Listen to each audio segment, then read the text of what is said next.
stiff leg deadlift or the dumbbell Romanian deadlift.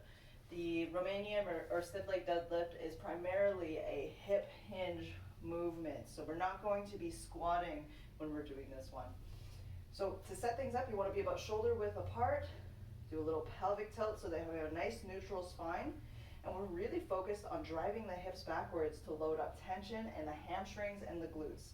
I want to keep my spine completely neutral here, so I'm pulling everything back until I feel a stretch in the hamstrings. From here, I'm going to use that tension to drive myself up and bring my hips forward, squeezing the glutes at the top. So that's my hip hinge. When you're doing it with dumbbells, you can just hold it in a nice comfortable position. Just make sure your shoulders are back and down.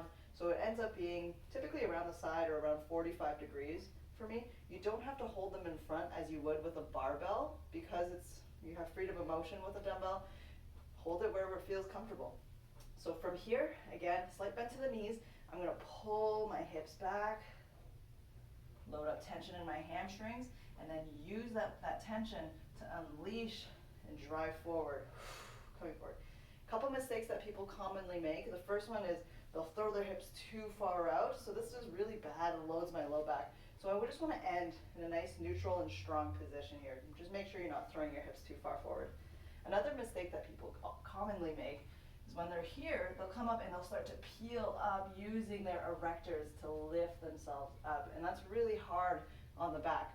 We want to keep a neutral spine here and use the hamstrings and the glutes to drive our hips forward. And then the last thing that is commonly done wrong is they'll do a forward fold. So instead of pulling the hips back, they'll fold the upper part of their body over. So that can actually, I feel uncomfortable doing that there. So when we're here, there's a lot of shearing force that happens in that low back region.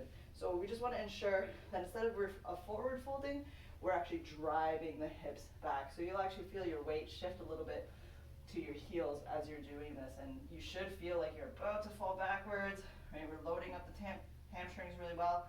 And then we can come forward like this. So just down and up. You should really primarily be feeling it in the hamstrings, in the glutes. If you're feeling it in your back, just recheck your form, complete your pelvic tuck again, and then go from there.